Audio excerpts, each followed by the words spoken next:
ಶ್ರೀ ಗುರುಭ್ಯೋ ನಮಃ. ಎಲ್ಲರಿಗೂ ನಮಸ್ಕಾರ. ಧೃತಿ ಡಿವೋಷನಲ್ ಚಾನಲ್ಗೆ ಸ್ವಾಗತ. ನಾನು ಇವತ್ತಿನ ವಿಡಿಯೋದಲ್ಲಿ ಗಣಪತಿಗೆ ಪ್ರಿಯವಾದಂಥ 4 ನೈವೇದ್ಯಗಳನ್ನು ಯಾವ ಥರನಾಗಿ ಮಾಡೋದಂತ ತೋರಿಸ್ತಾ ಇದ್ದೀನಿ.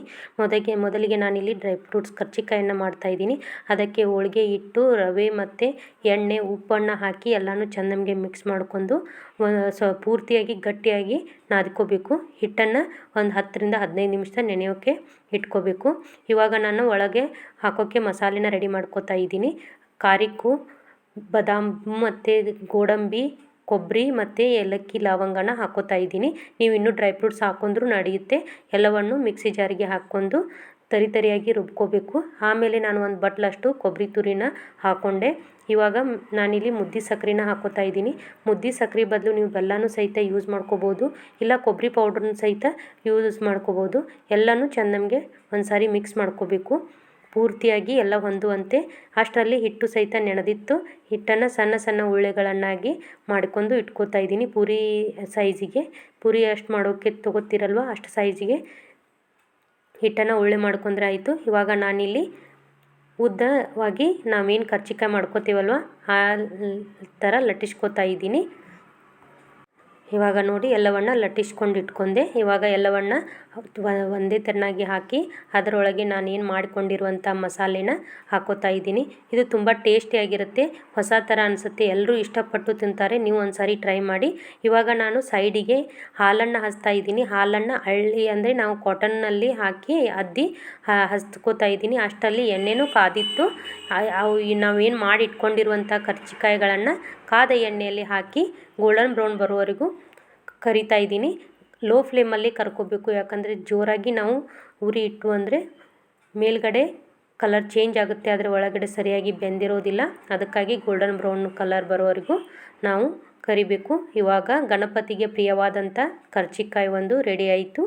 ಇನ್ನು ನೆಕ್ಸ್ಟು ನಾನು ಮತ್ತೊಂದು ರೆಸಿಪಿ ತೋರಿಸ್ತಾ ಇದ್ದೀನಿ. ಅದು ಏನಪ್ಪ ಅಂತಂದರೆ ಮೋದಕ ಯಾವ ಥರನಾಗಿ ಮಾಡೋದಂತ ತೋರಿಸ್ತಾ ಇದ್ದೀನಿ. ಇವಾಗ ನಾನಿಲ್ಲಿ ಮೊದಲಿಗೆ ಹಿಟ್ಟನ್ನು ತೊಗೊಂಡೆ. ಹೋಳಿಗೆ ಹಿಟ್ಟು, ರವೆ ಮತ್ತು ಕಾದ ಎಣ್ಣೆ, ಒಂದು ಸ್ವಲ್ಪ ಉಪ್ಪನ್ನು ಹಾಕ್ಕೊಂಡು ಎಲ್ಲವನ್ನು ಚೆನ್ನಾಗಿ ಮಿಕ್ಸ್ ಮಾಡ್ಕೊಂಡು ಗಟ್ಟಿಯಾಗಿ ಸ್ವಲ್ಪ ನೀರನ್ನು ಹಾಕ್ಕೋತಾ ನಾದ್ಕೋಬೇಕು. ಹಿಟ್ಟು ಪೂರ್ತಿ ಇತ್ತು, ಚಪಾತಿನೂ ಅಲ್ಲ, ಹೋಳಿಗೆ ನಾವು ಲಟ್ಟಿಸ್ತೀವಲ್ವ ಅದಕ್ಕಿಂತನೂ ಸ್ವಲ್ಪ ಗಟ್ಟಿಯಾಗಿಯೇ ನಾದ್ಕೋಬೇಕು. ಯಾಕಂದರೆ ಗಟ್ಟಿಯಾಗಿ ನಾದ್ಕೊಂಡಿದ್ದು ಅಂದರೆ ಲಟ್ಸೋಕ್ಕೆ ಈಸಿಯಾಗಿ ಬರುತ್ತೆ. ಇವಾಗ ನಾನು ಇದನ್ನು 10 ರಿಂದ 15 ನಿಮಿಷ ನೆನೆಯೋಕ್ಕೆ ಇಡ್ತೀನಿ. ಅಷ್ಟರಲ್ಲಿ ಮೋದಕಕ್ಕೆ ಮಸಾಲೆನ ರೆಡಿ ಮಾಡ್ಕೋತಾ ಇದ್ದೀನಿ. ಅದು ಸೇಮೇ ನಾನೇನು ಕರ್ಜಿಕಾಯಿಗೆ ಯಾವ ಥರನ ಮಾಡ್ಕೊಂಡಿದ್ದೆ ಅದೇ ಥರನೇ ಮಾಡ್ಕೋತಾ ಇದ್ದೀನಿ. ಎಲ್ಲವನ್ನು ಮಿಕ್ಸಿ ಜಾರಿಗೆ ಹಾಕ್ಕೋಬೇಕು. ಡ್ರೈ ಫ್ರೂಟ್ಸ್ ನೀವು ಏನು ಯೂಸ್ ಮಾಡ್ತೀರಾ ಅದು ನಿಮಗೆ ಬಿಟ್ಟಿದ್ದು. ನಾನಿಲ್ಲಿ ಬಾದಾಮು, ಕಾರಿಕ್ಕು, ಗೋಡಂಬಿ ಮತ್ತು ಕೊಬ್ಬರಿ ಮತ್ತು ಏಲಕ್ಕಿ, ಲವಂಗ ಎಲ್ಲವನ್ನು ಮಿಕ್ಸಿ ಜಾರಿಗೆ ಹಾಕ್ಕೊಂಡೆ. ಆಮೇಲೆ ಒಂದು ಬಟ್ಲು ತುರಿದಂಥ ಕೊಬ್ಬರಿ ತುರಿನ ಹಾಕ್ಕೊಂಡೆ. ಎಲ್ಲವನ್ನು ಚೆನ್ನಾಗಿ ಮಿಕ್ಸ್ ಮಾಡ್ಕೊಂಡೆ. ಅಷ್ಟರಲ್ಲಿ ಹಿಟ್ಟು ಸಹಿತ ನೆನೆದಿತ್ತು. ಸಣ್ಣ ಸಣ್ಣ ಪೂರಿ ಆಕಾರಕ್ಕೆ ಲಟ್ಟಿಸ್ಕೊಂಡು ಮಾಡಿಟ್ಟಿರುವಂತಹ ಮಸಾಲೆನ ಅದರಲ್ಲಿ ಹಾಕಿ ಅದನ್ನು ಮೋದಕದ ಥರ ಮಾಡ್ಕೋಬೇಕು. ನಾನಿಲ್ಲಿ ಯಾವುದೇ ಥರನಾದಂಥ ಮೋಲ್ಡನ್ನು ಯೂಸ್ ಮಾಡಿಲ್ಲ. ನಾವು ಎಣ್ಣೆಯಲ್ಲಿ ಕರ್ಕೊಳ್ಳೋದ್ರಿಂದ ಒಂದು ದಿವಸ ಜಾಸ್ತಿ ಇಟ್ಕೊಂಡು ತಿನ್ಬೋದು. ಆದರೆ ನಾವು ಉಬೆಯಲ್ಲಿ ಅದೇ ಬೇಯಿಸ್ಕೋತೀವಲ್ವ ಆ ಥರ ಆದರೆ ಒಂದೇ ದಿವಸ, ನೆಕ್ಸ್ಟ್ ಡೇ ಅಂದರೆ ಅದು ಕೆಟ್ಟೋಗುತ್ತೆ. ಅದಕ್ಕೋಸ್ಕರ ಯಾವಾಗಲೂ ಎಣ್ಣೆಯಲ್ಲಿ ಕರ್ಕೊಳ್ಳೋದು ಬೆಟ್ರ್ ಅಂತ ನನ್ನ ಒಪಿನಿಯನು. ಇವಾಗ ಗೋಲ್ಡನ್ ಬ್ರೌನ್ ಬರೋವರೆಗೂ ಕರಿಬೇಕು. ಇವಾಗ ಗೋಲ್ಡನ್ ಬ್ರೌನ್ ಕಲರ್ ಬಂದ ಮೇಲೆ ಅವನ್ನು ತೆಗೆದ್ರೆ ಆಯಿತು. ಎರಡನೇ ರೆಸಿಪಿ ಗಣೇಶನಿಗೆ ಪ್ರಿಯವಾದಂತಹ ಮೋದಕ ರೆಸಿಪಿನೂ ರೆಡಿ ಆಯಿತು. ಇವಾಗ ನಾನು ನೆಕ್ಸ್ಟ್ ತೋರಿಸ್ತಾ ಇರುವಂಥ ರೆಸಿಪಿ ಕಡಲೆಬೇಳೆಯಿಂದ ಮಾಡಿರುವಂಥ ಕರಿಗಡುಬು, ಗಣೇಶನಿಗೆ ಪ್ರಿಯವಾದಂಥದ್ದು. ಇಲ್ಲಿ ನಾನು ಕಡಲೆಬೇಳೆನ ಒಂದು ಲೋಟದಷ್ಟು ಕಡಲೆಬೇಳೆನ ತೊಗೊಂಡು ಒಂದು ಸಾರಿ ನೀರಲ್ಲಿ ಹಾಕಿ ತೊಳ್ಕೊಂಡು ಬೇಯೋಕ್ಕೆ ಎಷ್ಟು ನೀರು ಬೇಕೋ ಅಷ್ಟು ನೀರನ್ನು ಹಾಕ್ಕೊಂಡು ಅದಕ್ಕೆ ಸ್ವಲ್ಪ ಅರಿಶಿನ ಪುಡಿ ಹಾಗೆ ಸ್ವಲ್ಪ ಎಣ್ಣೆನ ಹಾಕ್ಕೊಂಡು ಕುಕ್ಕರು ಇಡ್ತೀನಿ. ಅಷ್ಟರಲ್ಲಿ ನಾನಿಲ್ಲಿ ಹಿಟ್ಟನ್ನು ನಾದ್ಕೋತೀನಿ. ಅದಕ್ಕೆ ರವೆ ಮತ್ತು ಉಪ್ಪು, ಕಾಶಿರೋ ಎಣ್ಣೆನ ಹಾಕಿ ಎಲ್ಲವನ್ನು ಚೆನ್ನಾಗಿ ಮಿಕ್ಸ್ ಮಾಡ್ಕೊಂಡು ಗಟ್ಟಿಯಾಗಿ ನಾದ್ಕೋಬೇಕು.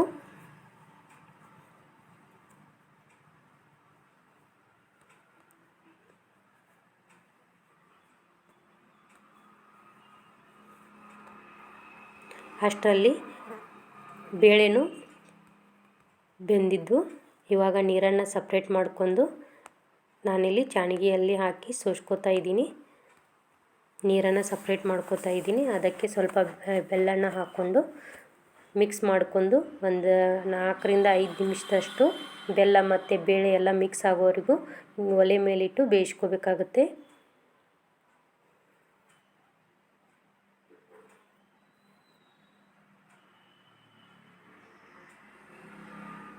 ಇವಾಗ ಒಲೆ ಮೇಲೆ ಇಟ್ಟು ಬೇಯಿಸ್ಕೊತಾ ಇದ್ದೀನಿ. ಇವಾಗ ಕರೆಕ್ಟಾಗಿ ಹದ ಬಂದಿದೆ.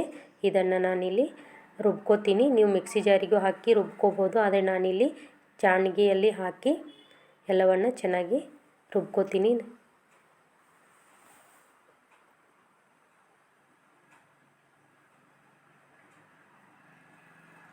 ಇವಾಗ ಪೂರಿಯಷ್ಟು ಸೈಜಿಗೆ ನಾನಿಲ್ಲಿ ಉಳ್ಳಿನ ಮಾಡ್ಕೋತಾ ಇದ್ದೀನಿ.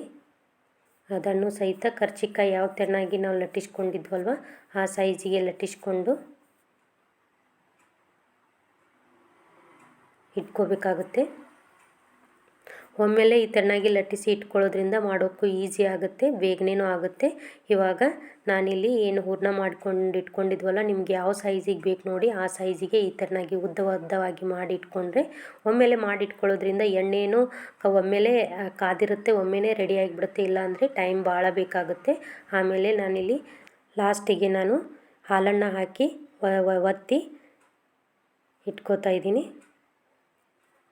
ಒಂದು ಸ್ಪೂನ್ ನಮ್ಮ ಹತ್ರ ಗಾಲಿ ಥರ ಇರುವಂಥ ಸ್ಪೂನ್ ಇದೆ, ಅದರಿಂದ ಎಡ್ಜನ್ನು ಕತ್ತರಿಸ್ಕೊಂಡ್ರೆ ಅವು ಒಡೆಯಲ್ಲ. ಅದಕ್ಕೋಸ್ಕರ ಈ ಥರನಾಗಿ ಗಾಲಿಯಿಂದ ಕತ್ತರಿಸ್ಕೊಂಡ್ರೆ ಅದು ಡಿಸೈನು ಆಗುತ್ತೆ. ಮೋಲ್ಡ್ ಇಲ್ಲದೆ ಡಿಸೈನ್ ಆಗಿರುವಂತಹ ಕರಿ ಕಡುಬು ರೆಡಿ ಆಯಿತು. ಈ ಕಾದ ಎಣ್ಣೆಯಲ್ಲಿ ಎಲ್ಲವನ್ನು ಹಾಕಿ ಕಲರ್ ಗೋಲ್ಡನ್ ಬ್ರೌನ್ ಬರೋವರೆಗೂ ಎಣ್ಣೆಯಲ್ಲಿ ಕರ್ಕೊಂಡ್ರೆ ಗಣೇಶನಿಗೆ ಪ್ರಿಯವಾದಂತಹ 3ನೇ ರೆಸಿಪಿ ಕರಿ ಕಡುಬು ಸಹಿತ ರೆಡಿ ಆಯಿತು. ಇವಾಗ ನಾನು ಮಾಡಿ ತೋರಿಸ್ತಾ ಇರುವಂಥ ಇನ್ನೊಂದು ರೆಸಿಪಿ ಕೊಬ್ಬರಿ ಉಂಡೆ. ಅದಕ್ಕೆ ನಾನಿಲ್ಲಿ ಕಾರಿಕು ಕೊಬ್ಬರಿ ಮತ್ತು ಬಾದಾಮು, ಗೋಡಂಬಿ, ಏಲಕ್ಕಿ, ಲವಂಗ, ಕೊಬ್ಬರಿ ಎಲ್ಲವನ್ನು ಮಿಕ್ಸ್ ಮಾಡ್ಕೊಂಡು ಮುದ್ದೆ ಸಕ್ಕರೆನ ಹಾಕೋತಾ ಇದ್ದೀನಿ. ನೀವು ಬೇಕಿದ್ದರೆ ಸಕ್ಕರೆ ಪೌಡ್ರನ್ನ ಹಾಕ್ಕೊಂಡು ತುಪ್ಪ ಹಾಕ್ಕೊಂಡು ಮಿಕ್ಸ್ ಮಾಡ್ಕೋಬೋದು. ಇಲ್ಲಿ ನಾನು ಒಂದು ಬಟ್ಲಷ್ಟು ಕೊಬ್ಬರಿ ತುರಿನ ಹಾಕೋತಾ ಇದ್ದೀನಿ. ನಾನಿಲ್ಲಿ ಒಂದೇ ರೆಸಿಪಿ ಅಂದರೆ ಒಂದೇ ರೆಸಿಪಿಯಿಂದ 3 ಐಟಮ್ಸ್ನ ಮಾಡಿದ್ದೀನಿ. ಇವಾಗ ಎಲ್ಲವನ್ನು ಚೆನ್ನಾಗಿ ಮಿಕ್ಸ್ ಮಾಡ್ಕೊಂಡು ಉಂಡೆ ಕಟ್ಟಿದರೆ ಕೊಬ್ಬರಿ ಉಂಡೆ ರೆಡಿ ಆಯಿತು. ನೀವು ಒಂದು ಸಾರಿ ಈ ತೆರನಾಗಿ ಟ್ರೈ ಮಾಡಿ ನೋಡಿರಿ. ನಿಮ್ಗೆ ಹೆಂಗೆ ಅನಿಸ್ತು ಅಂತ ನನಗೆ ಕಮೆಂಟ್ ಬಾಕ್ಸ್ನಲ್ಲಿ ತಿಳಿಸ್ರಿ. ಒಂದೇ ಮಸಾಲೆಯಿಂದ ಗಣೇಶನಿಗೆ ಪ್ರಿಯವಾದಂಥ 3 ರೆಸಿಪಿನ ನಾನಿಲ್ಲಿ ಮಾಡಿದ್ದೀನಿ. ಈ ಥರನಾಗಿ ಉಂಡೆನ ಕಟ್ಟಿದರೆ ಆಯಿತು, ಮಕ್ಕಳು ಸಹಿತ ಇಷ್ಟಪಟ್ಟು ತಿಂತಾರೆ. ನಾವು ಯಾವುದೇ ದೇವರನ್ನು ಒಲಿಸ್ಕೋಬೇಕಾದ್ರೆ ಇನ್ನೊಂದು ಸುಲಭ ದಾರಿ ಅಂದರೆ ಪ್ರಿಯವಾದಂಥ ನೈವೇದ್ಯಗಳನ್ನು ಮಾಡಿ ಆ ದೇವರಿಗೆ ಅರ್ಪಿಸಿದ್ರೆ ಗಣೇಶ ಆಯಿತು, ಯಾವುದೇ ದೇವರಾಯಿತು ಬೇಗನೆ ಒಲಿಯುತ್ತಾನೆ ಅಂತ ಹೇಳ್ತಾರೆ. ಹಾಗಾಗಿ ನಾವು ದೇವರಿಗೆ ಪ್ರಿಯವಾದಂತಹ ನೈವೇದ್ಯಗಳನ್ನು ಮಾಡಿ ಅರ್ಪಿಸಿದರೆ ಯಾವುದೇ ದೇವರಾಗಲಿ ನಮ್ಮ ಇಷ್ಟಾರ್ಥಗಳನ್ನು ಬೇಗನೆ ಈಡೇರಿಸ್ತಾರೆ ಅಂತ.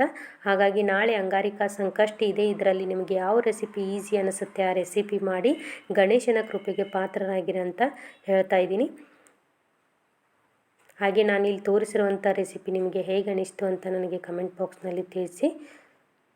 ಇವಾಗ ಯಾವ ಸೈಜಿಗೆ ಬೇಕು ನೋಡಿ ಆ ಸೈಜಿಗೆ ನಾವೇನು ಮಸಾಲೆ ರೆಡಿ ಮಾಡಿ ಇಟ್ಕೊಂಡಿದ್ವಲ್ವ ಅದನ್ನು ಆ ಸೈಜಿಗೆ ಕಟ್ಕೊಂಡ್ರೆ ಆಯಿತು. ಗಣೇಶನಿಗೆ ಪ್ರಿಯವಾದಂಥ 4ನೇ ರೆಸಿಪಿ ಸಹಿತ ರೆಡಿ ಆಯಿತು. ಮತ್ತು ನಿಮಗೆ ನಾನು ಹೇಳಿಕೊಟ್ಟಿರುವಂಥ ಎಲ್ಲ ರೆಸಿಪಿ ಇಷ್ಟ ಆಗಿದೆ ಅಂತ ತಿಳ್ಕೊಂಡಿದ್ದೀನಿ. ಚಾನಲ್ನ ಸಬ್ಸ್ಕ್ರೈಬ್ ಮಾಡದೆ ನೋಡ್ತಾ ಇದ್ದರೆ ಪ್ಲೀಸ್ ಸಬ್ಸ್ಕ್ರೈಬ್ ಮಾಡ್ಕೊಳ್ಳಿ. ಹಾಗೆ ಬೆಲ್ ಐಕನ್ನ ಪ್ರೆಸ್ ಮಾಡಿ. ಮತ್ತೆ ಮುಂದಿನ ವಿಡಿಯೋದಲ್ಲಿ ಸಿಗ್ತೀನಿ. ಸರ್ವೇ ಜನೋ ಸುಖಿನೋ ಭವಂತು.